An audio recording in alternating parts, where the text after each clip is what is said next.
What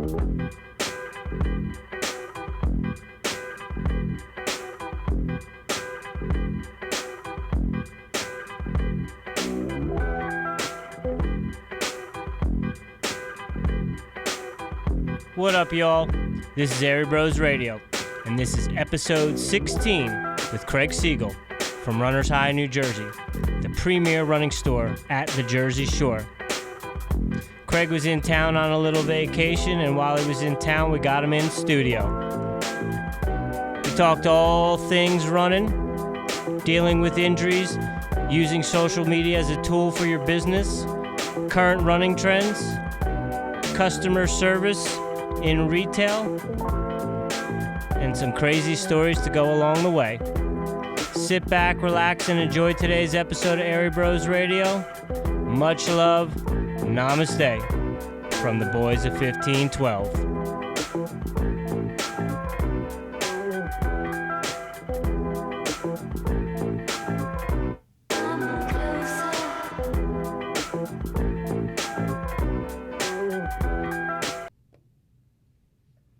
We're good? We're good.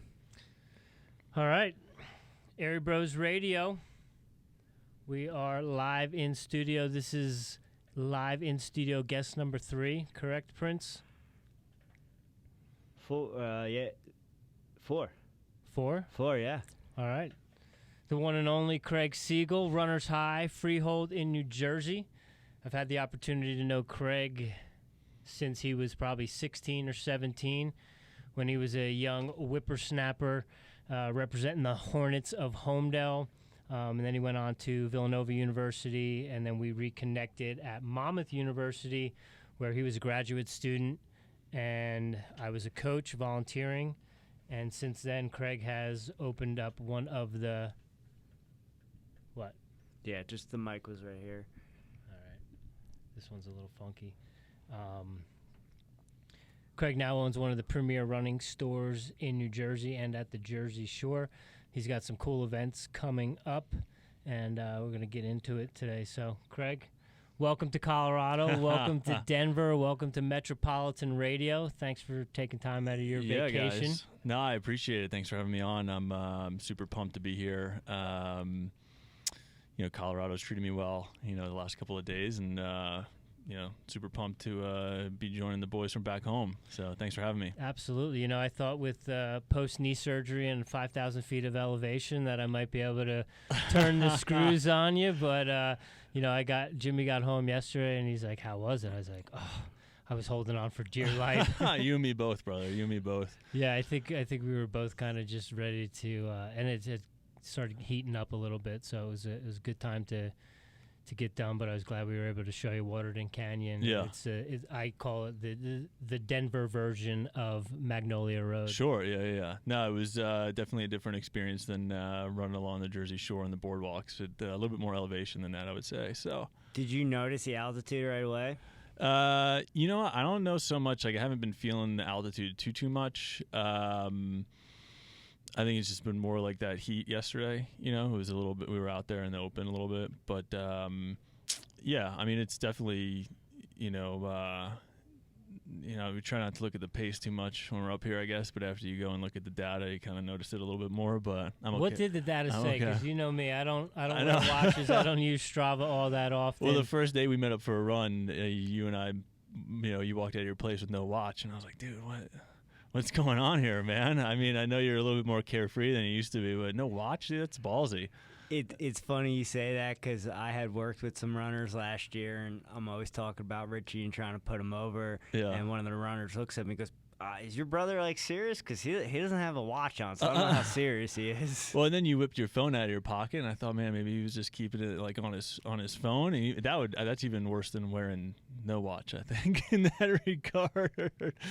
But yeah, data was good. Data was good. Was it? Yeah. Hey, man, you gotta get out there and enjoy it. That's I know that's motto number 1. For you. So. No, it's all about having fun these days, and like I think I mentioned, now it's almost like my spiritual practice some days, and like a meditative process. And that's what I always tell my clients, or if I was working with a high school program, first and foremost, it's like we want to have fun. Right. So if the pace is too hard and it's not enjoyable, or like in your instance, like if your knee's bothering you, Sure. Let's find an alternative to getting some fitness in, Right, as yeah. opposed to like banging your head against the wall and dealing with the knee pain or Right. making it worse. So yeah, it's all about, and I think the letting go of the watch, a lot of that has come from being on the trails. Sure, being yeah, in yeah. the mountains Yep. where, at the Jersey Shore, growing up at the Jersey Shore, you're always so used to, clicking off splits, and it's all about the results. Right. And then, you get into a race and you're at 6,000 feet and you're running uphill for 15 miles. Right. And you look at your watch and it just took you 5 minutes to go a quarter mile. Sure, yeah. You're like, I don't need this anymore. Like, this is so demoralizing, Yeah. and that's the other thing, coming from a road or track or collegiately, all that kind of stuff, where, walking is so like, Mhm. it's almost like a failure if Sure. you Oh, yeah, walk yeah. at certain Yeah. points where, you start running uphill at 6,000 feet and you're going for 15 miles at certain inclines. Grades and things. Yeah. You yeah. have to walk. It's more about survival. I always joke with people, in that ultra type distance or like kind of extreme, elevations and things like that. It's like you're saying, time goes out the window. It's just about getting there. Yeah. So, but yeah. So I'm still a slave to my watch though. Can't get it out of me. We'll get you. Can't get it off my wrist. We'll get you running a little bit more with us, and we'll get you out of that headspace. Yeah, right. It's so freeing to kind of let go of that sometimes. Sure. And even yeah. I came out the first day with my phone, Mhm. and then the last 3 days, Yeah. I didn't even bring my phone. Well, we were just taking pictures, man. We were doing it Well, for yeah, the gram. we were doing it for the gram, which man. reminds me, I still have to Yeah. post that. All these early morning podcasts and stuff, I forget to post sometimes. But then you start checking analytics, which I'm sure you do. Yeah. Like when's the most opportune time to post this shoe review? Oh yeah, I mean, I'm sure that stuff we'll get into later from a social perspective with the store, but there's a lot that goes into it. I've been having to wake up, a little bit earlier here so I can make sure that when I'm posting out here that it's hitting the East Coast at a certain time where, if I'm sleeping in a little bit here, I'm posting stuff out and it's not getting traction, so. But yeah, there's a whole method to that madness. It's a little bit wild, so. Have you figured out any methods, or does it appear completely random to you? No, I mean, for us, like, from like a social perspective, when we're posting out stuff, we tend to find that early in the morning, so if like, East Coast time, if not that 7:30 is any different, mountain versus East Coast time, it's still 7:30 in mountain as it is in 7:30 in East Coast. But, usually before people get to work, so if I can get something out in between like that 7:30 to like 8:30 time frame, it usually has good traction. Then you kind of remain somewhat calm during the day, like working hours, and even like post dinner hours or like during dinner hours. So like, 6 to 7, you're not going to get too much in my experiences. And then kind of from like that 7:30, on is usually pretty solid. It also depends on what content you're posting out. A lot of our clientele or demographic is younger. So the medium that you're posting that out on too has a big effect, in that too. If we post something out that's appropriate more for high school kids on Facebook, it's not really going to resonate with the people that are following us on Facebook, where, we post stuff a little bit later out at night on Instagram that, is more positioned towards that high school market. It'll go like gangbusters because those kids like never sleep and they're only on Instagram, so yeah, there's definitely, a lot of thought that's put behind it, and that's just, I'm not sitting here saying I'm some type of expert on it, but that's just Preach, Gary V. Yeah, right. I'm just, in my experiences over doing it for a bunch of years, like that's just kind of like what we found, so. Have you come to that through just trial and error, or like are you yeah researching on Google or looking stuff up? Well, I mean, it is first up, hit us up at Runners High NJ, so that's where you can see all of our stuff. Come away from it a little bit. All right, I'm running a little hot. I guess Like a fist. Yeah. All right. I'm not used to doing that kind of. Yeah. You're moving the needle. That's all right. Yeah. Hey, man. I'm running hot. But no. So you can actually see on the back end too. Like when you set up your accounts as like businesses, you can see all that information and data that they give you. So you can see like, hey, out of our, I think now we're like 3,500 people following us like on Instagram alone. So, and for us, like, you know, we're a local store, you know what I mean? So it's not something where you're gonna get this huge, like, you know, 100,000 followers, right? We don't, you know, it's always good to have followers and people like behind what you're doing, but we don't necessarily need that. We need it to be way more localized. But there's means of finding out like when those people are on the app, you know, so it'll give you like engagement numbers or even like demographic numbers, like where are they from, and also like when they're using you know, the application, you know. So yeah. So you guys have been open now for 10 years, correct? So we have two shops. Our original shop that my business partner Rob D. Philippis opened, he opened that one in 2001 in Metuchen. And then he and I partnered up and opened up Freehold in 2012. Yeah, so it's just after February was 7 years for us. Yeah. Yep. So social media is constantly evolving. Obviously, it had hit before you opened the business, but how much of a change have you seen with the social media, and how many like do you see customers coming in from just social media alone? Yeah, I mean, I've always looked at it as it's if you're not doing it as a small business, like there's no excuse not to do it. Like it's free advertising for the most part. Your return on investment in terms of boosting ads or paying for stuff there is ridiculous in terms of like in relation to say like throwing money at a newspaper. You know what I mean? It's way better ROI. But yeah, I mean, we've definitely seen kind of a shift and change in terms of like the users. So who is on the different platforms, I would say, has definitely evolved, over those 7 years. I don't know how much we see those people come in specifically from us posting out. It's actually really interesting when people like do tell us, like even like with our like podcast, like, we'll get customers that come in or clients that come in and they're like, oh yeah, I listened to the podcast last week. And I'm like, cool. It's like good to know that someone's actually listening and I'm just not putting this out there for like no one, so it is like refreshing. But I always just view it, and it's really hard to get like a ROI on it, but I just use it as like a branding, vehicle.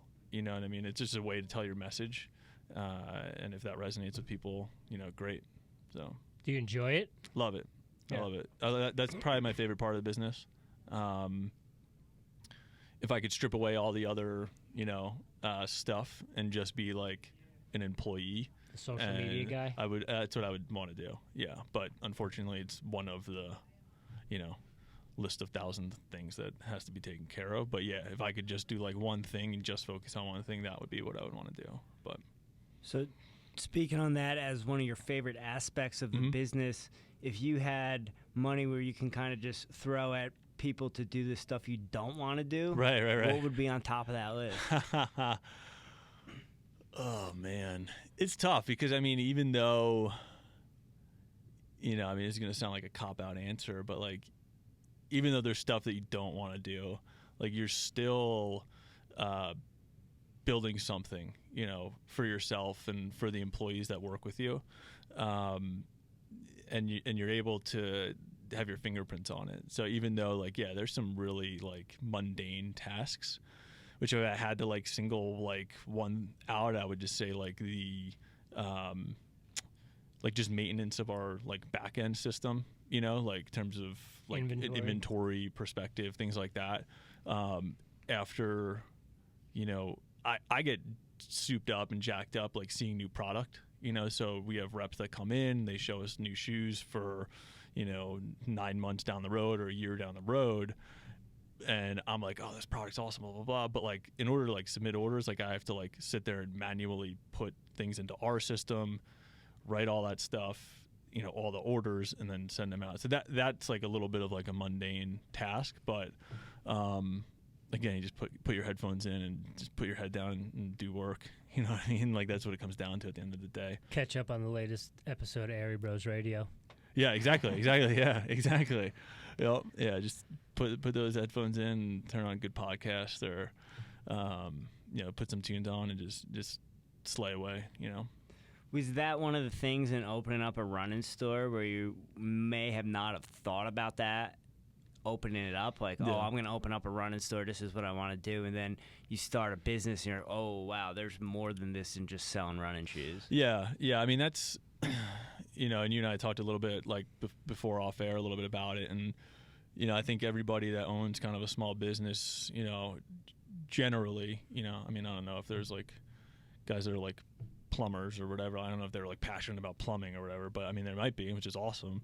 But anybody that kind of owns a small business generally starts off with following that passion first, as opposed to, you know, the numbers and cents to it, you know? So I think, yeah, you look at it, you know, when I was, gosh, I mean, even when I was like 17 or 18, I remember talking, you know, like my dad, in terms of like where I was going to go to school and potentially what I wanted to do down the road. And, you know, opening up a store was in the conversation, you know, so that was always in the back of my mind, even in, you know, 2001, 2002. But you don't think about it from like oh yeah, I can't wait to like look at a P&L sheet, you know what I mean? Like, oh, I can't wait to like write a purchase order, you know? Like, you look at it as more of, all right, running is what I'm super passionate about. How can I take that passion and make a living out of it? And you know, for me, a lot of times, like, I process it, and you know, I do, you know, with customers and stuff like that, talk about, I don't personally bring up my own running a lot, but they'll ask me about my own running. And it you know, from a competitive standpoint over the last couple of years, it, you know, has kind of, you know, taken a back seat, where I kind of look at, you know, the shop as like that next, like level of competition. You know what I mean? You're not necessarily competing against like other shops or things like that, but you're always trying to better yourself, you know, be it like while you're running and competing, or from the business aspect. So it's kind of helped alleviate, you know, some of that stress of like not really competing, you know, to the level of where I would want to, in my own running, you know, but yeah, it's just kind of like the next evolution of that running passion. So taking that mindset from you know, being a competitive runner, wanting to get fast times, mm-hmm. and now it's putting that towards the business, how much has it just changed you as a person, mind, body, soul? You know what I mean? I think that's probably better answered by other people that have known me through those evolutions. I definitely, you know, I try to have somewhat of a calm exterior, but, you know, internally you can definitely get a little bit anxious. I try not to project that too much. Especially, you know, in the business setting, you know, you never want, you know, your employees to worry, or your employees that work with you to worry about anything. And it's never been that way. You know, if I'm hitting like a rough patch or something and I'm talking to, you know, one of our employees, I'm always like, you know, this doesn't affect anything, you know, but this is just me like venting kind of thing, you know, and everybody that we have on staff is top notch and totally down to earth and cool with it. But yeah, I would definitely say I've evolved quite a bit. I don't know if for better or for worse, but you can, you know, judgment is still out, I guess, you know, so I would say there's a lot more stress, you know. Well, let's kind of touch on that, because, you know, the Airey Bros, we've gotten a lot more woo-woo. Yeah. As we've gotten older. You, man? No. Yeah. No. I mean, believe me, I still go into the red and can road rage, but, you know, typically I'll say a meditation after I tell someone to fuck off or flip them off, and then laugh about it. Yeah, do some burpees. Richie brought up meditation. But yeah, I mean, owning a small business financial stress. Sure. That's a real thing, and Yeah. that can have a huge impact not only on yourself, but Yeah. I mean, you're married. Sure. Has an impact on your wife. Yeah. You know, it can have an impact on your employees. Mhm. Do you have any sort of kind of practices or anything that can bring you back to that present moment, or just things that you might do to, you know, reduce that anxiety? Yeah. I mean, just the nature of the business, like, you know, why we got into the business for the first place was because of running, you know, and I think that a lot of times can be a total stress relief, you know, when you're not, you know, grabbing your knees and sucking wind, you know, at 7,500 feet or whatever, and when it's a stress relief and not a stress inducer. So I think for me, that's kind of one of them.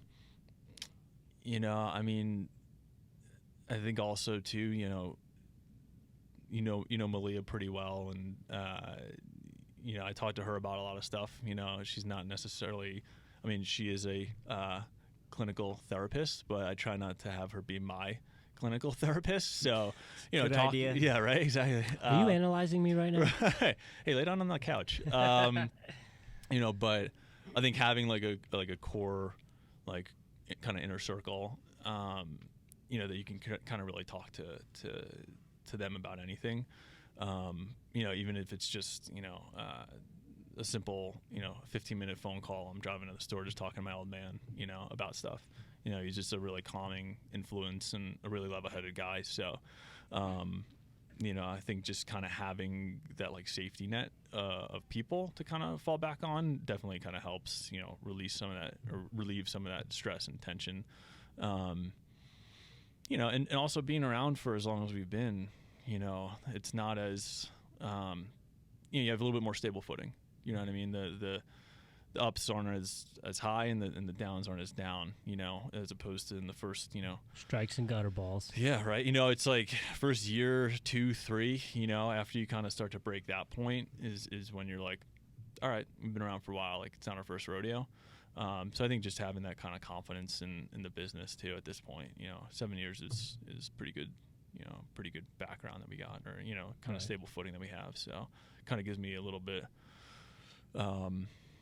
more ability to sleep at night, you know. So even though Rob probably thinks I don't sleep at night, you know. So Well, and you mentioned how, you know, just running in general can be kind of a release. yeah, Clear your head, just exhaust yourself so that your mind is tired, that you can tap back into that present moment. But you also recently, you know, dealt with a pretty good injury and had surgery. Yeah. Like, what was your release what was your outlet in that time of, you know, leading up to the surgery, and then obviously the recovery part of it is part of it, but like, you just don't have the ability to go for an hour, 90 minutes, 2 hours, and get that out of there. Yeah, I mean, it's kind of in the same vein, like, you know, Grace, who works with us at the store, she always like asks me like, what do I do for fun? I don't really have an answer. I don't either. You know what I mean? Like, I don't really have like that many other interests, you know,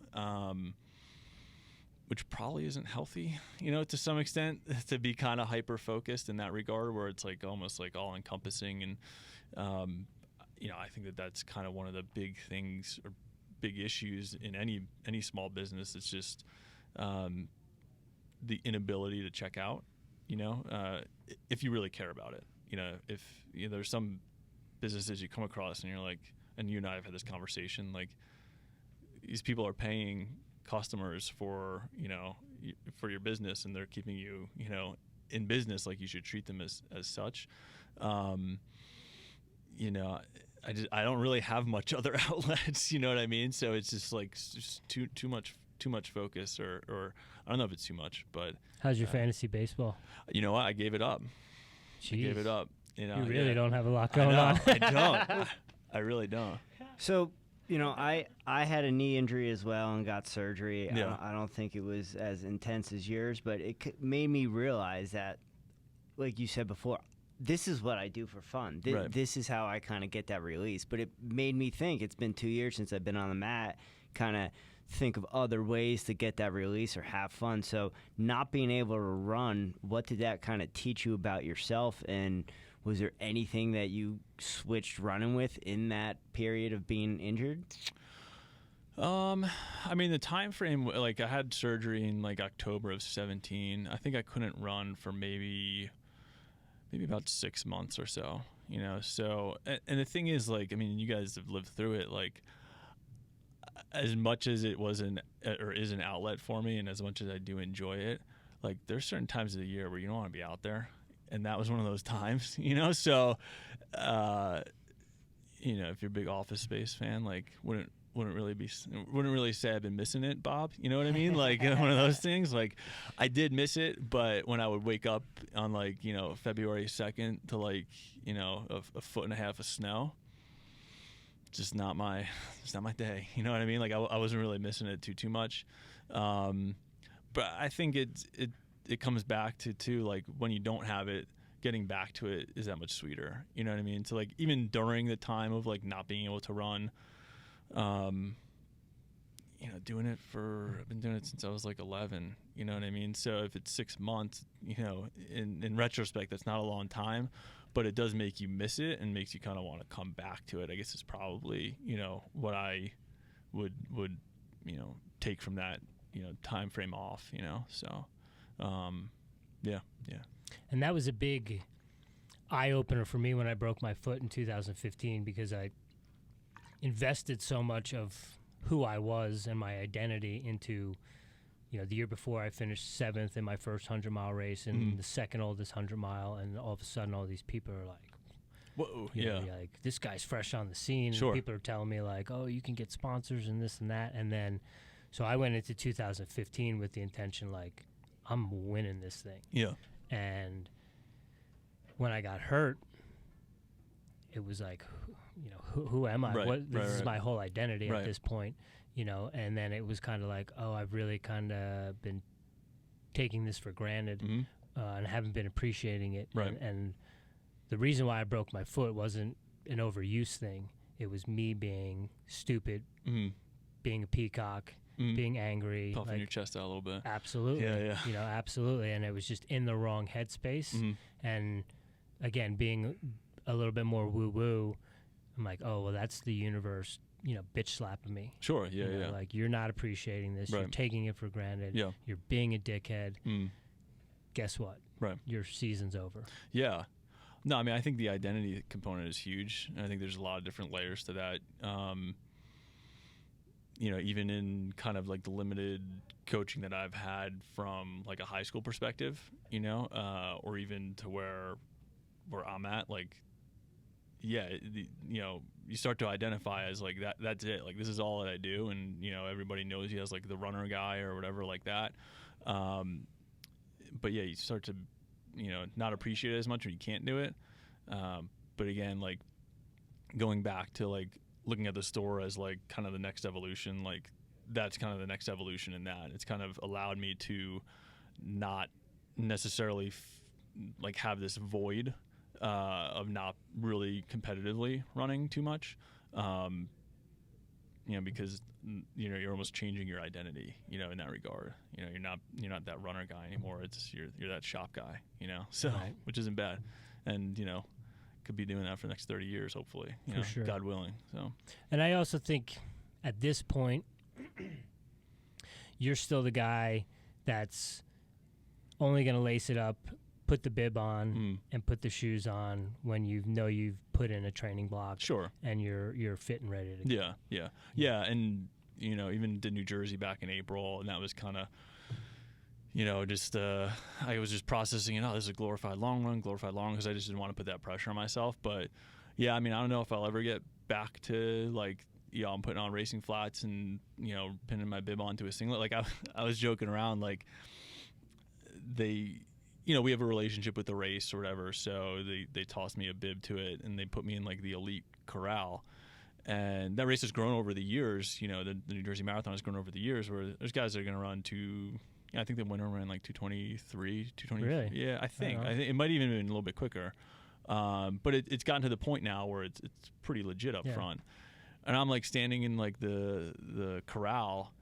I'm in like a t-shirt, and now I'm like my t-shirt and trainers, and I'm like looking at all these dudes with like singlets and like Vaporflies, like high end like elite racing shoes. I'm like, yeah, I do not belong here right now, but I'm cool. You know what I mean? Like, I'm cool. Like, they'll go out and it just all becomes a race, in the matter of 30 seconds anyway. So, but it was just funny. I'm like looking around, I'm like, that was me in like a former life, I'm like, but you still beat some of those guys. True. Valid point. Yeah, valid There's something point. to be said for experience.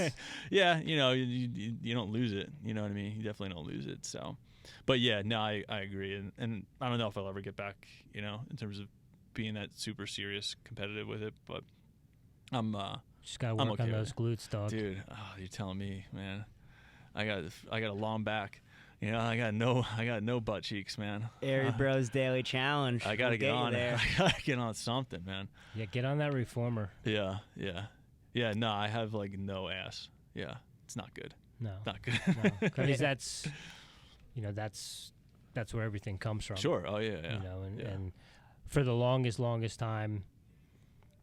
Before I broke my foot, I would always have people comment about my calves. Sure, yeah. Oh my God! Like, I never really, I wouldn't have like thought of it now, but now looking back on it, you did have, or do you still have them? I haven't really looked. Yeah, they haven't gone anywhere. I haven't looked at this week. Yeah, he's got some angry calves. Yeah, he's got some hands down so there. According to the Maori shaman, men hold their anger in their calves. All right, well, you're pretty angry. Where was it going with? Oh, so the point of this all is that until I broke my foot, it was always like, high school kids commenting like, "Oh, that's your coach, the guy with the calves?" Yeah, I can remember like kids coming back and like being out on like a one of those McCaff runs with Bennett and a culmination of a bunch of different teams and like talking about your coaches and stuff. Sure. And one of the kids commented was like, "Oh, is your coach the guy with the calves?" But so for the longest time, I just associated it because my old man would drop me off at the beach and make me run home. Not me, but like... Yeah. Nah, he made you. It's cool. Go that way. You know? So I just thought it was from... But it turns out it's because my glutes were never firing. Okay. So my calf was always doing all the stabilization. Uh-huh. And that's so... So that's how you got those. That's how I got those monstrous calves. Because I had no ass either. Sure. Yeah. So that's been the biggest focus or the realization of breaking the foot. So I think that's the other thing too is looking at it like, or at least having hindsight to say there was some good that came out of this. That season might have been a wash, but I learned X, Y, and Z because of that. Sure. And I may never have learned that if that incident didn't happen. Right. Yeah. So talking about getting injured, standing in that corral, not having your singlet on, just kind of being the average Joe and being okay with that. Yep. And I know as an athlete, I'm kind of in the same boat, right? I don't want to be on the line. I don't want to be there unless I'm ready, unless I know I put the work in. Because that's just how we were raised as athletes.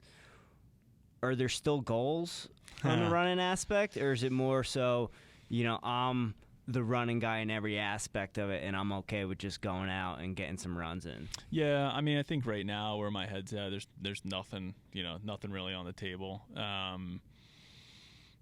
mean, it's just not where my head is at. And I'm cool with that. I just again, like, it comes back to like, that evolution to the shop. That's really like where my goals are and things like that. I mean, I'm sure down the line I'll participate is how I would probably put it, not necessarily race. There's a difference. But yeah, I mean, coming off of New Jersey in April, I actually had a really good experience, which I was not necessarily surprised per se, but when you just kind of do a race that's in your backyard and you've run on those roads pretty much for the last 12 years, and then to have like a big event down there, you don't really expect too much. But yeah, I had a good experience. I guess I also underestimated too, how many people through the shop that I would see out on the roads, too. So that was kind of nice, people like yelling at you and stuff like that. And then just having like that support crew, so buddies down in Asbury, Brian, Shay was out on Ocean Ave, so I saw him like on the way out and on the way back, and Malia was just like sitting on a park bench, so I saw her on the way out and back. But yeah, in terms of like future goals, anything like that, not really. I mean, New Jersey got me into Boston, so if I'm ever going to do another one, it probably should be now because I don't want to have to do another one to then do another one, but we'll see. Yeah. What about a 50K? Nah, man. Nah, it's not my world. Bro, you got it all day, man. I'm trying to tell all these running guys, you got it all day, man. I don't know, man. I don't know. Even when we were talking, like, yesterday, like, where you're sharping or helping out a buddy, like, you know, next couple of days, or, you know, and you're like, oh, yeah, like, you know, it's like an easy, like, you know, like 48, or you said something like where we could do like something. The rim. That's right. Yeah. Because a couple of our buddies did, you know, something out in Grand Canyon. We're talking about, you could do that in a day. And how long was it? Like it's like 48 miles, I think, maybe 50. Yeah, dude. I'm like out here on like a 12-mile run. I'm like, I'm done. I don't. Right, but that's where like leaving the watch home. And stopping to smell the roses. Sure. And like, Hey, we got to look at those longhorn sheep yesterday. There's a billy goat up on top of the mountain, you know, and it's okay to walk. It's okay to you know, and I can remember, you know, training with the CBA guys and getting ready for Monmouth and stuff, and being at Holmdel Park and it being a race every day. That, but it was also, you know, 95 degrees with 85% humidity. Yeah. And, you know, doing big loops. And guys wanting to stop every loop to just get some water, and me being like, right. we can't be stopping. Right. You know, so that's part of that maturity and that growth, and that kind of comes along with those. You know, it's not about time when you're doing rim to rim to rim. It's about you know, the experience, experiencing it with your buddies, and you know, stopping and maybe having a picnic halfway. Sure. You know, or at least stopping and having a bar or. You know, whatever. But it's, at the same time, it's still something that you could get done in a day. Sure, yeah. So the question I have for you, being someone who grew up a distance runner and always running distance, what is it about, you know, after that marathon that just has no interest to you? In terms of competing? Competing or just, like, going out and getting some climbing in and not having to go that fast? Oh, what, like ultra? Like ultra? I don't know. I mean, I think just being like cut from like that cloth of like that time oriented where it's like racing and, you know, I want to run X, you know, as opposed to like more of like that survivalist or like, you know, like an experience type component to it. I just think like it'd be tough to break away from that. You know, and I, like, I'm all about like understanding where you fit in the world, you know, in terms of be it running or the shop. And I know that there's guys that are way better than I ever was, and I know that there's guys that I was way better than. So I try not to, you know, come off as an elitist or anything like that. I just, like, you could tell me a time for an ultra, I would have no clue what that means. You know, like once you hit that marathon, like post-marathon, like the distance beyond marathon, you could tell me that you ran 8 hours or you could tell me you ran 16 hours. I would have no clue what that means. So I think some of that too, you know. But yeah, I think it's just doing it for 20 plus years that like, hey, I gotta hit this, or, you know, I gotta, you know, be top 10 or whatever at this race, things like that.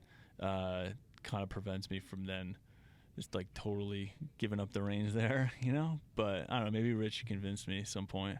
We'll see. I'll get in your head. First it was the coffee, then you have beers on Friday. So like, the way I look at it, sky's the limit. Yeah. Like, next give me 2 or 3 more baseball games and hey man. We'll be having Craig sign up for 100. Right. Y'all want to be on that crew. Right. Yeah, you'd have to, be some damn hard convincing, you know. But who knows? Hey, baseball games are long. Never say never. Never say never. So let's get into the shop a little bit. Mm-hmm. You know, it's your baby. It is. You know, I was there when the mural was getting painted in the first location, which is the same location, but you built it out. You've expanded. Yeah. You know, I love the fact that you've got the numbers on the wall and all the different jerseys from the different high schools and colleges from different people. Yeah. You know, is that was that always your vision, or those things that, and you have the track in there, or these like little nuggets that, because you went to Boulder the other day and you went to some running shops. Yeah, because I'm a geek and can't get away from it. Yeah. But I mean, are those like little tidbits and things that you've kind of picked out from different shops? Sure. Or is this?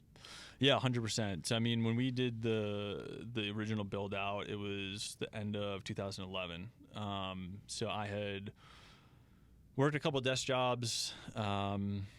Before that, I was working for like a computer. Oh, I remember. Yeah, you don't have to tell me. I did quite a bit of venting on those runs, and then I moved and came actually back to Pacific Health Labs. They're a nutrition company. They make Endurox Accelerated. You would work for them for a little while. I was an intern for them back in 2007, and then this was maybe 2010 or so. I went back there. 2009, 2010. I went back there as like an employee, and a very small company. So what it allowed us to do, or for better or for worse, like you kind of had to have your hands in everything. So I worked customer service for them, but our sales team, it was basically 3 guys, 1 East Coast, 1 Central, 1 West Coast. So I would go and, I had the task of, kind of tending to those more local accounts, so like New Jersey, New York, Philly, just popping in and seeing those accounts. So in doing that, I was also kind of taking like mental notes and being like, wow, I like this shop. Or like, I would change this about this shop. Not to say that I was an expert now or any time back then, but at 25, 26, I didn't know my ass from my elbow. But you're just kind of storing like, oh, I really like the build out here, or I don't like this and things like that. So yeah, I mean, kind of taking some of these little bits and pieces of different stores, and implementing that into what we have. And, when we so we opened up in early 2012, and then November of 2015, we expanded, so that summer and into early that fall, it was kind of like a hodgepodge of things, in terms of, we basically busted through the wall and it doubled our size. And we never missed an hour. Which was amazing. So you stayed open the whole time? Wow. Yeah, it was crazy. Because, Rob and I talking, and it's, if we got to break down this wall, dude, like we might be closed for a month. Like we don't know. We're not contractors. We had no clue. But the way that we worked it was, we kind of did a lot of the build out on the other side first. We kind of cut holes through the walls to kind of build out slat wall in between the 2 shops. And, they kind of stripped out sheetrock on the new side of the build out, and then came in at like 8 o'clock one morning and knocked down the other wall. And I remember getting in there at like 10 o'clock, and I'm looking at this like really big space, and I'm like, holy shit, like what am I gonna put in here, or like how am I gonna make this work now that we have all this extra space? And now I look at it, even 4 years down the line now, and I'm like, I need more space, but yeah, I mean, even now with how much social has grown, even from like 2011 and 12 like to now, it's even something as simple as like, I mean, I'm a total geek with it. I follow, I can't even, like a couple hundred stores, on Instagram. Oh yeah, like my whole news feed and or my whole feed in Instagram is just pretty much all stores. And it's like, I like that. Like, let me take a screenshot of it and store it away. Like, in case there is, another build out down the road, so, yeah, I mean, you try to be influenced, by what other people have going on, so. Are those other shops, do they do like shoe reviews and some of the stuff that you got going on? Some, yeah. I mean, for us, like that, like I said earlier, like that would be something like if I could only do one job at like running, at the store, like if I was hired by someone else, like that's what I would want to do. I think it comes back to those like TV production days back in like high school and stuff like that. So, are you in the AV club? The AV, dude, it was pretty old school, like VHS stuff, yeah, all that stuff, yeah. Like the Channel 6 news cameras. Yeah, but yeah, there's some that do it out there. initially for us, like, we were doing it early on, like 2012, 2013, and a lot of the stuff was like we put out on YouTube, right? And then what I tended to find was like, exposure is exposure. Like, any exposure is good, but being a small shop, like, we needed to be really more localized. So even though like something might get like 20,000 views on YouTube, like, you might have people like over in the UK watching that, and it's like, well, it's good to provide a service and good to be known as like the experts just generally, but how are you leveraging that into, people coming in the door? So that's when we kind of shifted the focus a little bit more towards just like that local, keeping it on Instagram, keeping it on Facebook, people that follow us because they're local to the area, as opposed to, doing like 5 or 7 minute shoe reviews on YouTube, which, is it cool that someone in California is watching it? Sure. But at the end of the day, it's not really moving the needle, for what we have going on. But just kind of comes down to, finding the right medium to put that stuff out there for. Are those things on YouTube? Do you put stuff? them on YouTube as well? No, at this point I don't. Yeah, I mean, there's a lot of old stuff, that's still out there. But no, I mean, for us, it's just like, minute or two, and it's just like, it's almost just like a reminder for people. You know what I mean? Even if they're not processing the information that you're giving them, in terms of like, oh, the stack height on this shoe or the weight of this shoe, like, they'll just notice it as, oh, these guys just popped up in my feed. Let me listen to it for a little bit and then kind of move on. So it's just like that constant reminder of us. So, what moves the needle?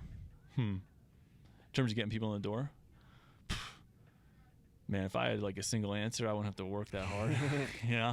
I just think honestly, it's all encompassing. It's you have to very much you have to have the irons in a lot of different fires, and you and I have talked over the week, like, we really see that lens, or that we're trying to change the lens that we're looking at, looking through the business to more of like a medical type component. Like that's one avenue that is huge for us. A little bit of a misperception with the name Runner's High, that it's only for runners. Like, you'd be shocked, probably, 60 to 70% of the people that walk through the door, the first words out of their mouth are, I'm not a runner, but I need good shoes for X, Y, and Z. So again, it's not just like one thing. It's definitely multifaceted. I would say, high school component is very big, but that medical component is huge, and then obviously you have, your everyday, either everyday shoes, people using shoes for gym, or just your casual runner, so. And you're doing like packet pickups. Yeah. A little bit, yeah. Yeah, I mean, events for us are big. We do that Twilight series that we're involved with early on in the year. From like April to the end of May, like a high school track series that we help out with at Homedale. And then now with the Monmouth Mile coming up in just under 2 weeks or so. But yeah, I mean, anything that can get people in the door. Packet pickups for us, it's big. It might not necessarily drive sales that day, but it's just making people aware that we're around and that we exist, because those people come back 4 weeks later and they're like, hey, I never knew you guys were here, but I came in for that 5K packet pickup and I need shoes. Cool. Like, that's how in theory it should work, so but yeah, that sort of stuff, anything to get people in the door. And it's so hard to get people in the door these days. I mean, we all have. Is that because of online shopping?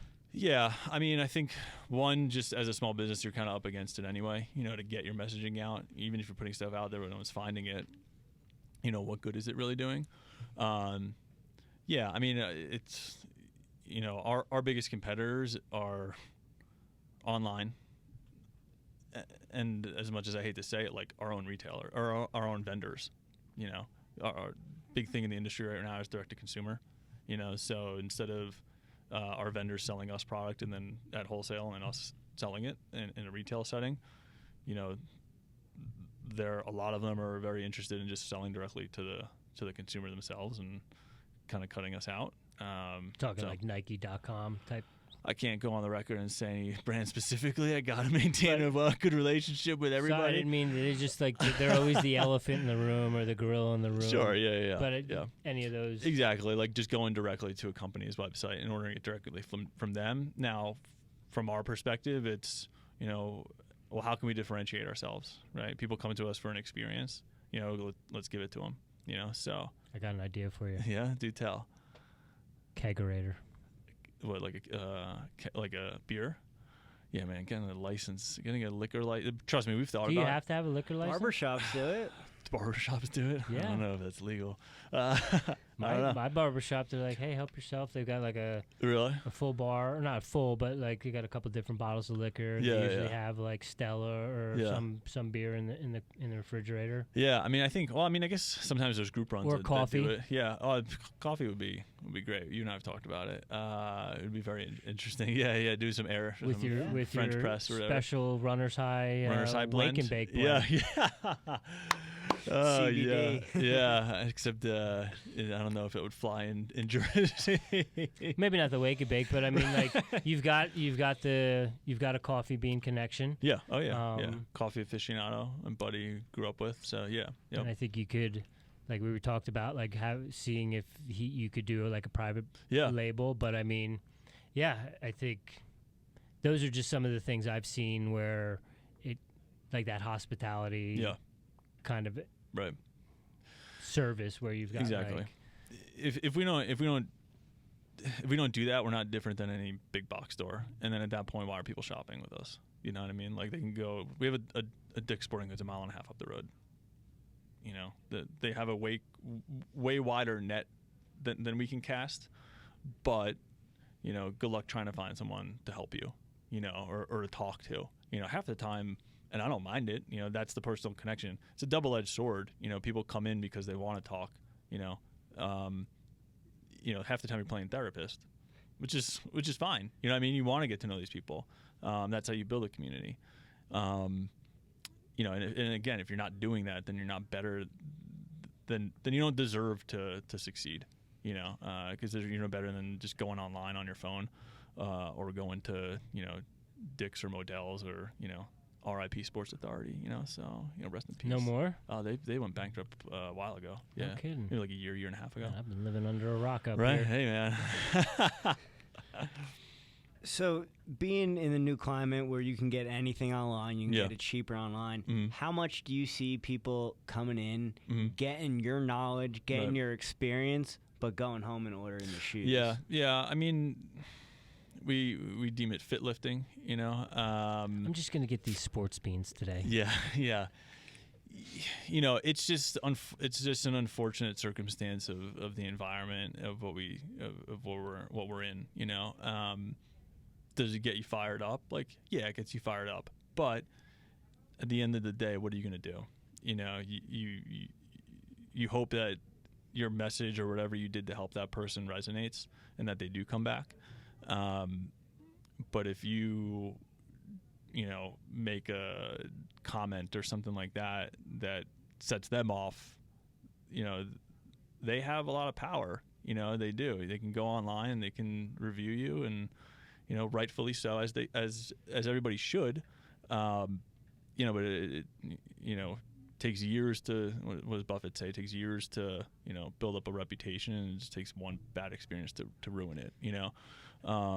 So yeah, I mean, it's a fine line, we do see it, you tend to think that people are always, in the same mindset as you, or that they're well-intentioned. Some people just aren't. It is what it is. I just chalk it up, and I always say in the shop, like, that's retail. You know what I mean? I'm sure you experience it, it's just retail. It's just how it works, unfortunately, So being someone who I would say we all kind of grew up running geeks, right? Mm-hmm. And when you grow up a running geek, you probably have two options in your head, right? You want to be a professional runner, or you want to own a running store. Sure. Yeah. Right? So how much in your marketing and your advertising are you just advertising or marketing to you at a younger age, or you at some point? I know you said you have the medical field coming in, so that might change it up a little bit, but how much do you see it's like, I get to put my product out, I get to put myself out there? Yeah. It's oddly satisfying, like when you get some of those like top tier kids in. And again, like, not like a fanboy, like 35-year-old man, like these are high school running kids that we're talking about, but you know, it's pretty cool when some of these kids, like, the message that you're putting out there resonates with them, and then they're coming in the shop. You're getting to know them over the course of the years, you know, be it through high school and college if they're coming back and things like that. So yeah, I mean, we definitely have intention when we market, you know, through the different channels too, you know. I just kind of think, like, when I was a kid, and I'm sure you guys experience it too, like, when we would go to the local running store, you know, for us it was miles ahead, you know, and nothing but respect. Those guys are still doing it, still crushing it. Shout out to Bruce Robinson. Yeah, man. Those guys are legends. You know, we're all, you know, far enough away from each other where we're not stepping on any toes or anything like that. But that, for me, like, that was a great experience. You know, when I would go, you know, we would have a dual meet at Wall, you know, against Wall High School. And after every dual meet at Wall High School, I would go over to Miles Ahead afterwards and get shoes. Like, that was just the routine. And that's something for me that's always, like, stuck with me. And, you know, I try to, you know, basically build that for what we have, you know, like, you know, hopefully we're doing it for long enough. And I even see it, you know, with Dean, Dean's been working with us now for 4 or 5 years, and he owned a shop in Jersey for 30 years, or just under 30 years before he sold it. And, you know, you get people that come up to him everywhere that are like, you fit me for my first pair of running shoes. You know what I mean? And, you know, I'm getting a little choked up talking about it, which is a little strange. The Godfather. But you know, I hope that, you know, 15, 20, 30 years down the road that, you know, that I'm in that same position. Because at the end of the day, that's your legacy, you know. Right. And your career, you can potentially, tapping into the high school market, you can potentially create a customer for life. Yeah, definitely. If they stay in the area. Right. Yeah, I mean, for sure. You know, and then it's not even just that kid. It's right. It's, you're sitting there helping that youth athlete, and the mom and dad are there, and they're like, you know what? Like, take a look at my feet. Like, you know, so it definitely, you know, that's how it should work. You know, you get the kid in, and next thing you know, you're fitting the whole family, you know, and it's just kind of, you know, a customer for kind of life, you know, so, but yeah. And so, you know, with the, whenever it came out, you know, there was the barefoot, or the minimal craze from Born to Run. Yeah. And then that kind of evolution of that went, the pendulum swung the exact, you know, completely opposite side to the maximal cushioning. Mm-hmm.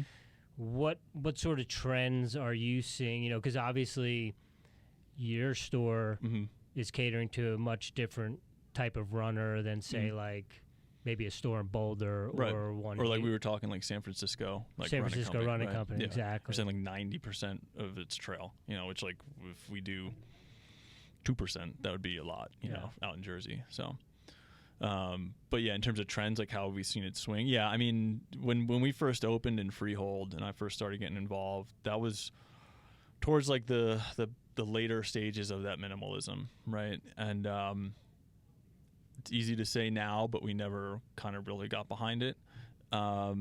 Just not something that me personally, I'd be comfortable introducing to someone without that risk, you know, factor. And, you know, as time has gone on, you know, moving further and further away from that, the options have been less and less and less, you know, in that category. And like you were saying, the pendulum has completely swung to the opposite side of the spectrum. And for me, like, I'm definitely more of a traditionalist, you know, or swinging to the more is better type side of the spectrum. And I'm just way more comfortable introducing that sort of stuff to a new, you know, new runner or a new customer, because you're giving them more protection as opposed to less. We do get questions still now, you know, about like, hey, what's your, because a lot of people that's all that they know is like, hey, what do you think about that minimalism trend? Like, that's all that they know about running shoes. So we get that question pretty often. Still. Oh yeah, still. Do you guys sell Vibrams? No. Yeah. Get that patchouli stink out of here. No, hey man. I mean, the biggest They're thing right next to the sandals in the dumpster. I mean, the biggest thing when people ask me about it or talk to me about it, if it works for someone, great. You know what I mean? But when I have orthopedic doctors and podiatrists telling me that they're basically going to put their kids through college because of it, because of how many injuries that they're seeing off of it. That's something that, I don't take lightly. But yeah, again, like never really got behind it. But you have to be sensitive to it too.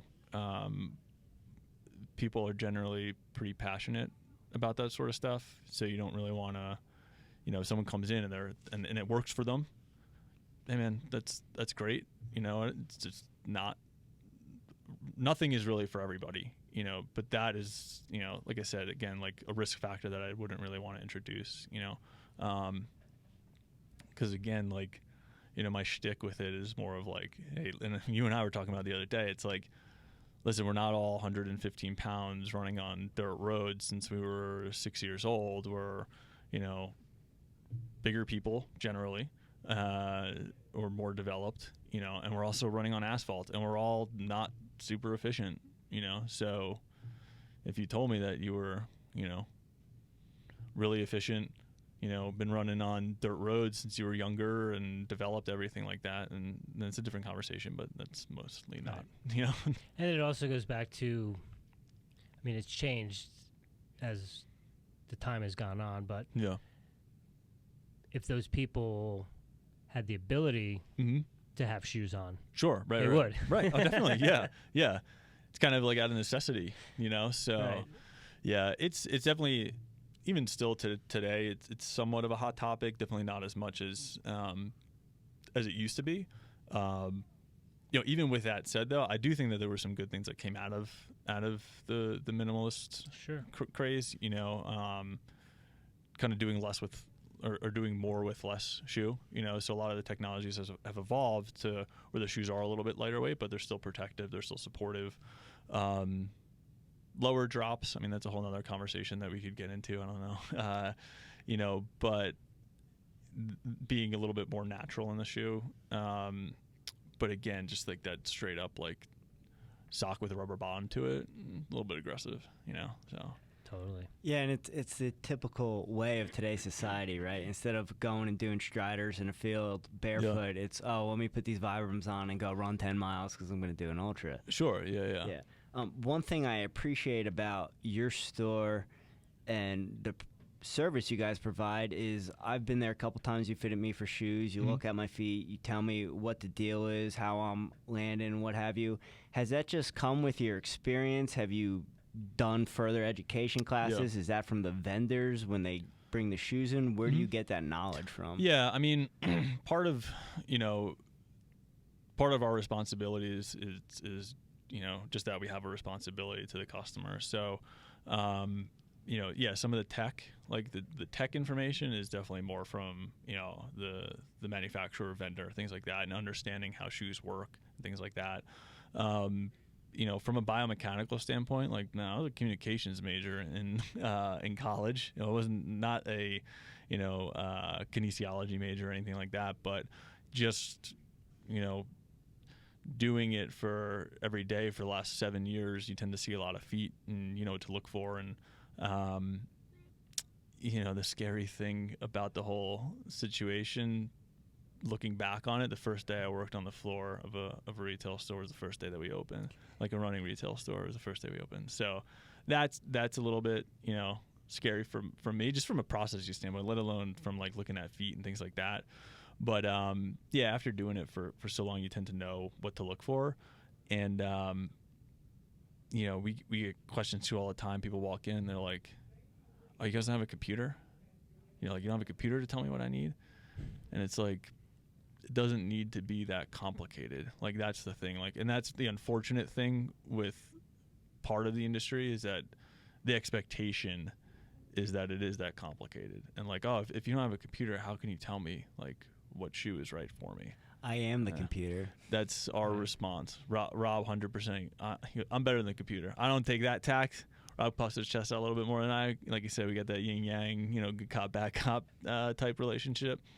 But my kind of rebuttal generally with that stuff is, we got a guy on staff with us, Dean, who did this in 70s. I mean, he 80s, literally opened the first specialty running shop in New Jersey, yes. right? Yeah. When he was doing it, computers were the size of our store, and he turned out to be okay. Yeah. You know what I mean? So again, it doesn't have to be this crazy in-depth process, but unfortunately, sometimes that's the expectation. Generally, don't have people that walk out because of that. Most people, when you explain to them, like, nope, like if we know what to look for, I'm going to watch you walk, do some simple exercises, see what's going on, and then make suggestions based off of that.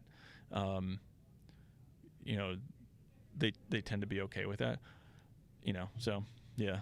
But I think it goes back to whether it's a small business, whether it's an athletic endeavor, training for a marathon, it always goes back to doing the simple things well. Right. But unfortunately, we live in this society where, we have instant access, instant gratification, and we can see, like you said, oh, well, this store is doing it this way, or right. You know what I mean? So it's like,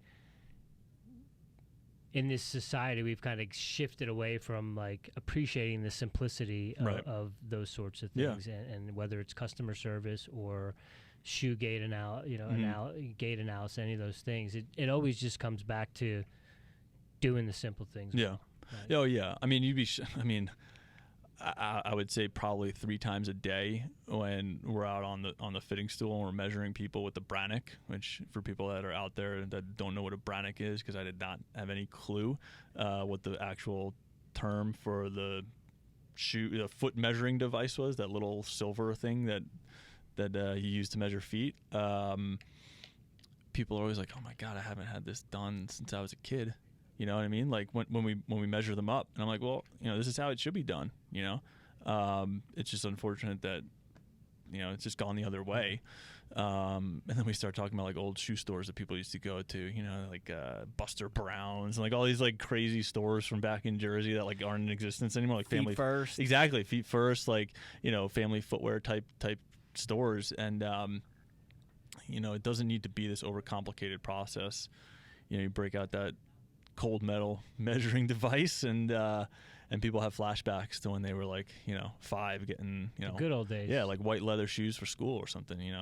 So is that thing named after the guy that invented it? I don't know I don't know the historical component to the device. I would imagine it has something to do with that, but yeah, it's just you don't want to overcomplicate the process, so.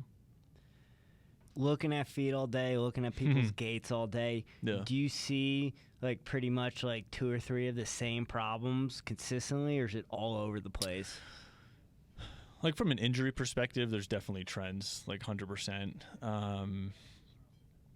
Every single day you get someone that walks in, if not multiple people with plantar fasciitis. Hands down the number one thing we see. If anybody can fix that, they're never going to have to, if anybody can have a specific process to fix it, because people do have it, cured and things like that, but it just seems, tough to get a hold on. If anybody can ever do that, they're not going to have to work another day in their life. Cause, it's all mechanics. Hey man, get on that Airey Bros daily challenge, and clear up that plantar. But yeah, I would say like hands down, there's definitely trends, in terms of injuries. A lot of younger athletes with shin splints, different things like that. That's usually because you didn't train all summer. Exactly. You're like showing up to school and that's your first run. It's like, training's halfway over at this point. Do you even run, bro? Right. Season's halfway over by September. But yeah, I mean, there's definitely some pretty trendy injuries that we see. So. You good? You got more? I was waiting for you to ask a question. So, I mean, seems like whenever we're together, one of the things we always talk about is that kind of genuine customer service experience, and making sure everyone that's coming in and out of the door gets that. Right. But with that being said, we've all interacted on either end. Sure. Being, the retailer or the retailee. How do you deal with those situations? What, like when you have to like de-escalate something you're saying? Or? I'm just saying, like when you, like as a coaching perspective, Mm-hmm. you know, you're having a great day. You've either worked with some clients or you've taught some classes, and then you're like last client of the day or last class of the day, Yeah. and that one individual gets Sours out everything. of their car, and, Sure. you've seen this person before. You Mhm. know the car. You see it pull in the parking lot. We're not. Yeah. You know, or like you're like, hey Grace, I gotta go to the bathroom. No. I would never put them in a position that I wouldn't put myself in. Yeah, I mean, we talk about all the time, like, you know, you could help 100 people, you know, and 99 of them could be the nicest people in the world, but you're going to remember that one, you know, that doesn't treat you, you know, or that you have a tough experience with. Again, you know, you just try to let it like roll off and just kind of chalk it up to retail. You know, you're always going to get those people that are just, you know, angry at the world, or they don't understand like what you do and what value that you're providing them. It is tough to compartmentalize it though. Like you and I were talking on the run, you know, just the other day. You know, I take everything very personal, you know, and you know, unfortunately in the retail setting, you shouldn't, you know, you shouldn't take anything personal. You know, some people get it and some people don't. In terms of like, you know, when they're stepping into to our stores, like we're kind of opening up our like doors or home to people, you know what I mean? Like, and you start to become friendly with customers, you know, things like that. Like that's the ultimate goal, is to build this community. But there's just some people that don't look at it that way, and you know, that's fine. I mean, there's a lot more big box and impersonal experiences than there are what we're doing, you know. So sometimes people are just socialized to act a certain way, you know, and you just try to not let it be personal. But again, like if someone has a bad experience, like it keeps me up at night, you know, for sure, which probably isn't the healthiest, but just is what it is, you know. If I didn't take it personal, then we wouldn't be any different, you know. Right. Then you wouldn't have that close connection with people. So Are there any 1-star Google Runner's High reviews out there? no, nothing. Like there's like one maybe it was like very spammy, you know, so it was like clearly just The Russian bot? Yeah, it was someone from like halfway around the world. Yeah, no, seriously. But no, all pretty positive on there. Which like, dude, like I honestly, like, you know, I have confidence in what we do, clearly, and everybody that works with us, and you know, but you never know what a customer is thinking.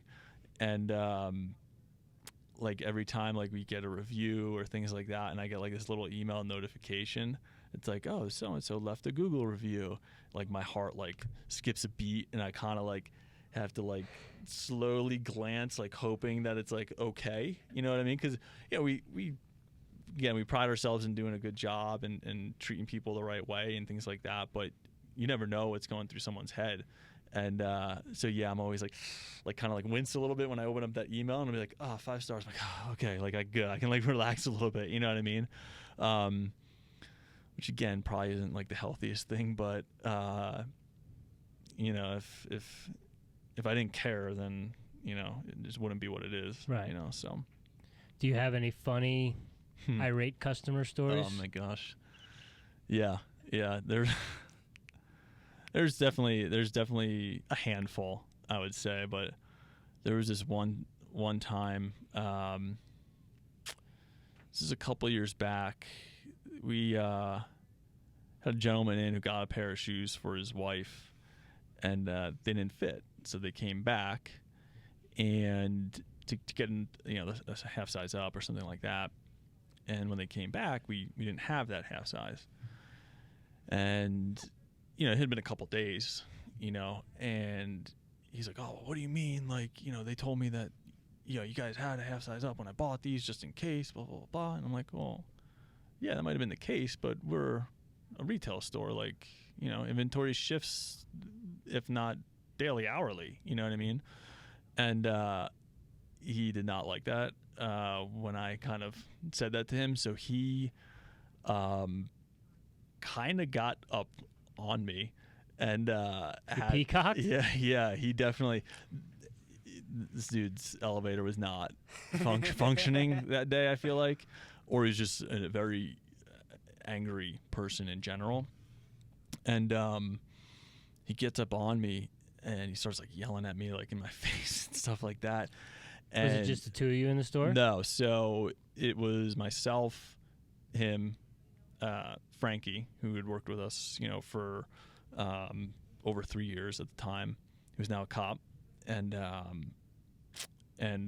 wife. So Frankie was actually helping the wife to fit her for other shoes while all this was going on, which was the ironic thing. The wife didn't care at all. And he starts yelling at me about like customer service and like screaming in my face. And like, I didn't think I said anything to kind of set the guy off. And, so I'm like, sorry, just give me your credit card. Like, I'm giving you your money back. And like, you can just kind of be on your way. Right. So we get up to the counter and, I do like I'm just trying to like center myself, because I got a little bit spooked and a little bit, shaky, and you get a little bit nervous, when people are like that. And I just took like a really deep breath, and he's like, I effing saw that. And I'm like, what do you mean? Like, I was like, he's like, I you saw can say fuck. Yeah, no, man, no. And, he's got a brand to represent. Exactly, man. And come on, at the Jersey Shore, fuck isn't a word; it's a comma. Oh my God, yeah. And he's like, I saw you roll your eyes, and I'm like, sir, I was like, I did not roll my eyes. I was like, I was taking a deep breath. I was like, I'm trying to remain calm in this situation, unlike some people. And I don't think he liked that either. But I had to get a little bit of a jab in there. But so we later on, they leave, right? And so we end up like, just we're very intrigued by what's this guy's deal, and we have information because we collect, information, when we ring people up. So we would like search, and we search on, on the internet, and we find out that like, so he, I can't really kind of throw the names out there because then people might know who I'm talking about, even though I'm almost certain the guy has not come back in the store, clearly. There was a baseball jersey that was stolen, or not stolen, but sold from a professional player. And that was then bought by fans and donated back to the organization, like the right thing to do. He was one of the guys that bought the jersey and then donated it back.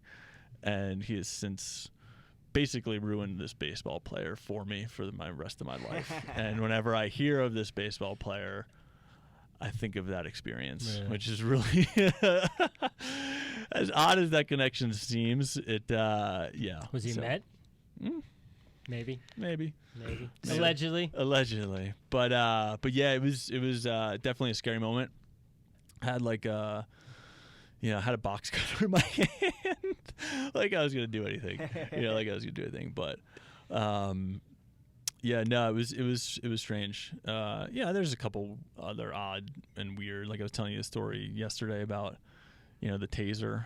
Yeah. In the purse, things like that. There's like Jimmy. There's like a creepy guy like that came in, and Frankie was working with these two older women, and this guy was just like giving her like a really bad vibe. And like I said, she's a cop now. She's always had like really good intuition, always been able to handle herself. Like you don't want to mess with her. And so she's like, "Oh, can I help you?" And he's like, "Oh, like you the owner? Like are you guys hiring?" She's like, like this does not seem right. She's like if you don't need anything, like you got to get out of here. And this woman like flashed like Frankie like that she had like a taser in like her purse, like in case we needed to go there. And long story short, I think the guy I just don't think his elevator went all the way upstairs. And he was like riding a bike down like the street, like in front of the store and stuff. Like filed a police report, like nothing came of it. But yeah, like nothing. It's dealing with the public is always keeps you on your toes. Yeah. Sure. So talking about awkward customer experiences or whatever, you know, you're at a running store, so you obviously have parents coming in with their kids. And I know I've had awkward experiences with my father at a running store. Do you have any crazy running parent stories you could share? Or that come to mind? Generally, the parents are pretty good. What's really funny though is like looking back on it now as like an adult. And like viewing those situations where like I was in, like I'm like, man, I was like kind of a jerk back when I was like a younger kid, you know what I mean? Because like you're looking at it now and like, you know, the parents like all about it and the kid just like, you know, like short with the parent or just like, you know, just a general teenager, you know, like any teenager would be.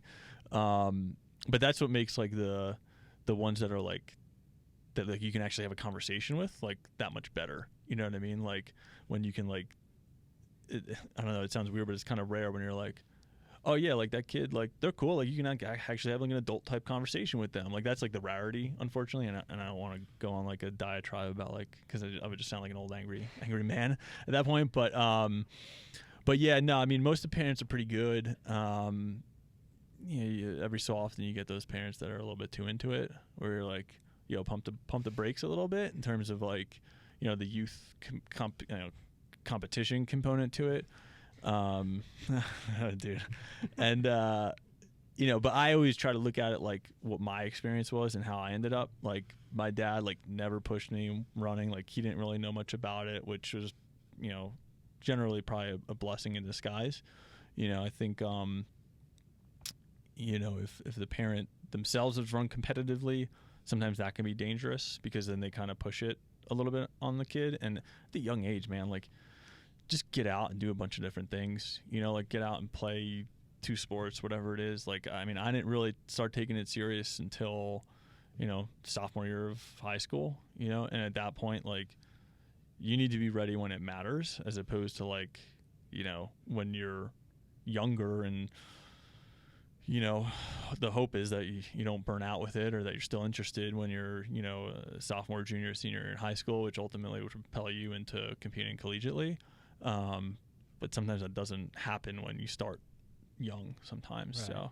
So I just try to, you know, look at it from my perspective in terms of my experience, be like, yeah, I turned out okay, you know, and I wasn't into that stuff when I was younger. Like I played all different sports. I was terrible at all other sports, which usually is how you get led into running. So, you know, we just try to tell them to have fun, you know, like make sure that they're having fun and enjoying it. So, yeah. I like that mindset and perspective. It's always refreshing to hear someone with that perspective. I'm not around runners or running geeks as much as you and Richie are.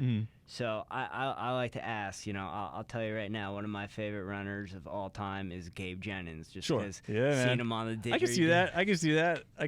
Yeah. You know, being on the didgeridoo, talking about the beats in his head and stuff. Yeah. Who are some runners that inspired you, or you would say some of your favorite runners? Yeah, I mean, I think the list always starts with Pre, right? I mean, when you're younger and you find out his story for the first time, I mean, that goes without saying. And then I also think it kind of has to do with when you grew up.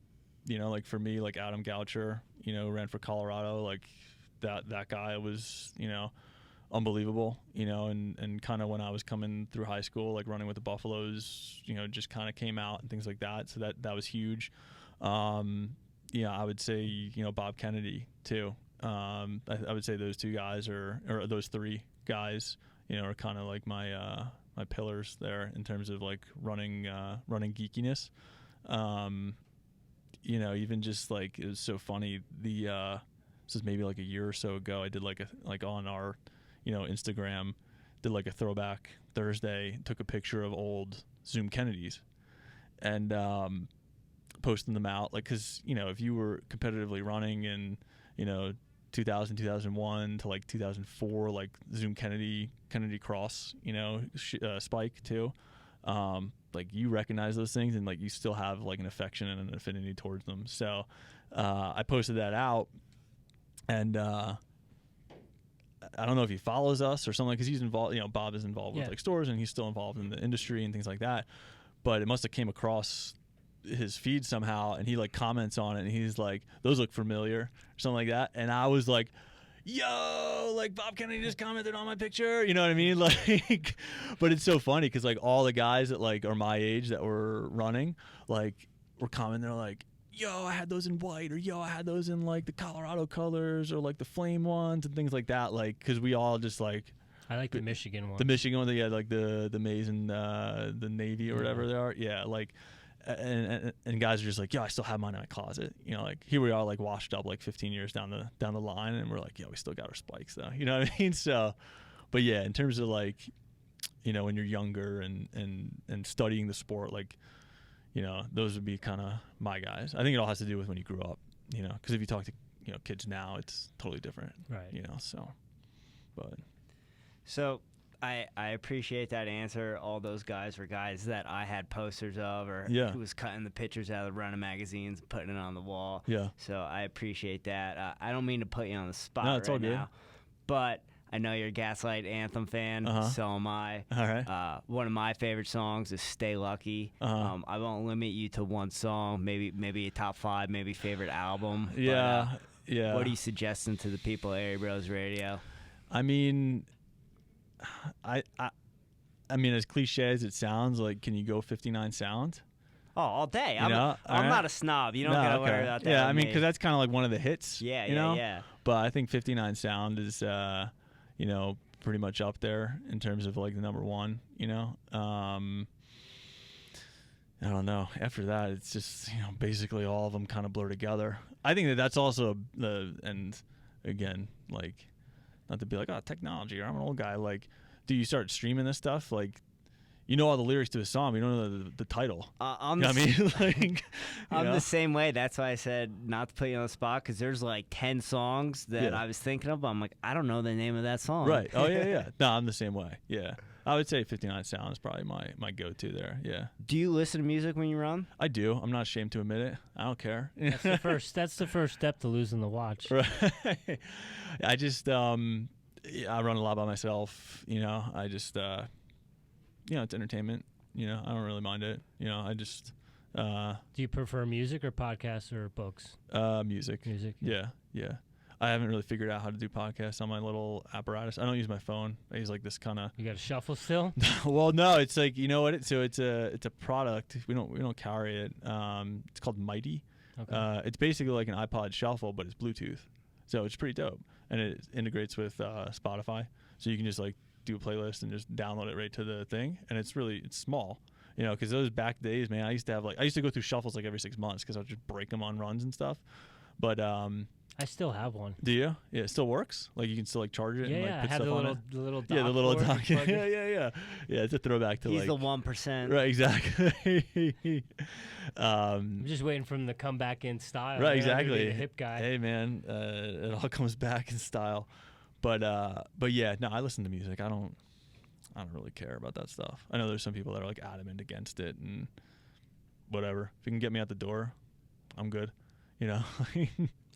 Yeah.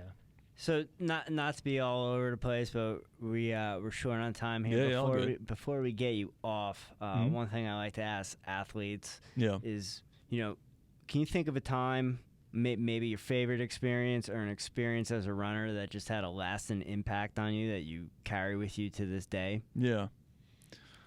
I'd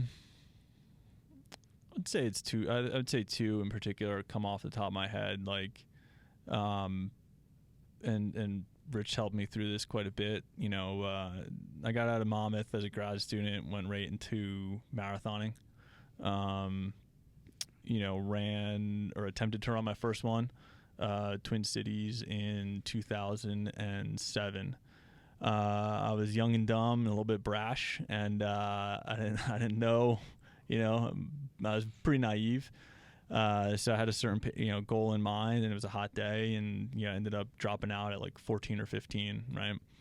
And that sat with me for an entire year. And, you know, because a marathon's something where you can't just go out and do one the next week, right? And, you know, I had to wait until Philly of 08, you know, 2008. So a whole nother year went by, and I kind of, you know, pulled back my expectations a little bit, and it was more of, hey, let's let's just get through this first one, like cross it off the list, make sure that we can get through it. And I actually ran my PR to this day. Like, I don't think I'll go to the grave with my PR from my first one. That's crazy. And so it was one of those things never say never, bro. It was one of those things where you go in with like lower expectations, and I think that kind of helps reduce some of the stress. And but yeah, I think that, and then even kind of going down the road a little bit, I think that first Boston experience is pretty moving. Boston, again, like, I don't want to be too romantic with it. It's just, there's nothing like it, I had a pretty good day that first one. What are you giggling about? I was going to say, what's more moving than your first Boston experience? Your second? Doing it on LSD. Yeah, I can't go on. I can't. Yeah, like we were saying earlier in the week, like the yellow lines on the road are talking to you. Yeah, just think of it as putting your running experience on HD. That's right. all it is. Oh man, so that first Boston experience in 2015, like, for me it was like, I'd done a couple of Phillies at the time. Boston was probably like my first, like, really. I guess I did Chicago. That was a terrible experience in terms of just heat and stuff. But getting back to being somewhat at a level where I thought I should be, that year, I came across the line, and it was kind of like rainy, misty. It was like 40s out, so not like awesome conditions to be in after a marathon. And you just get I don't know about you, but I could just get emotional afterwards. Like, I just feel like sensitive. And you're walking, and the cops are like, welcome to Boston. Welcome. Yeah, I just broke down. I started crying, like just a 31-year-old guy just weeping in the streets of Boston afterward. Couldn't tell you why. You know what I mean? And then 10 minutes later you're fine. But I think it's just such an effort. You put all your eggs in one basket. It's just such an effort, and the crowds are crazy, and it's unreal. It's unreal. Yeah. I've never done. I mean, that's the only major that I've done. Mm-hmm. But I mean, it's literally almost every step of the way. There's support. Spectators, yeah. and the closer you get, it goes from like one row of people to like 2 rows to 3 rows to 4 rows, and by the time you get to Boylston, it's like 5 or 6 packed. rows deep. Yeah. Yep. Of just, wall-to-wall sound and people, and yeah, it's amazing. Yeah, and it's like that split second too, like maybe that 30 seconds where you hit the sicko sign, right, and you dip under like that overpass, and all you hear is people's feet, like, and people breathing, because everything gets like silent but like amplified too, because it's underneath that overpass, because all the crowds are gone, but it's all the runners like coming into that last mile, like. So I'm getting like chills now just talking about it, but it's just, it's like unlike anything I've ever experienced. And there's never a time, even in Philly and other marathons that I've done, you get to a point where it just thins out. Right. And unless you're like in the top 50 probably, it never thins out in Boston. Yep. So it's just like. The whole time it's packed. It's just wild. Crazy experience. Yeah, I recommend it to everyone. But that's, that also comes back to and my senses were very heightened this year. Putting it diplomatically. Yeah, I there's no shame in my game. It's already out there. You know what I mean? Like, I think everyone should do it, to be honest. Like, I wouldn't steer anyone in the wrong direction, but I second that. There are times where you just expressing gratitude because, I am fortunate to qualify for this race, because there are a lot of people that want to run Boston. Sure, yeah. And they can't. Right. They will never. Right. And I've done it twice, and I'm going to do it again this year, and have qualified it for other years where I, passed it up. Sure. But, yeah, I mean, it's just, you have the ability to be, grateful for those sorts of little things where, like, oh, my God, like, I can't believe I'm so thankful that I have the ability that my body can do this physically. Yeah, yeah, again, it's unbelievable experience. Well, we appreciate you being on today, sir. Yeah, no, definitely. The first time I ever heard you, saw you, was, I believe it was like you on the Shore Conference my freshman year. You had something like written on your hand. That's right. And, just... I wrote 1983 on my hand, yeah. Was that the... That was, so my high school coach, he won Shore Conference, and he won, and he won Monmouth County, and it was 1983. So that's what that was, yeah. It's like a reminder of, like, who you're running for. But, yeah. Yeah, so, and I was... Things you do when you're young. Things you remember. Yeah.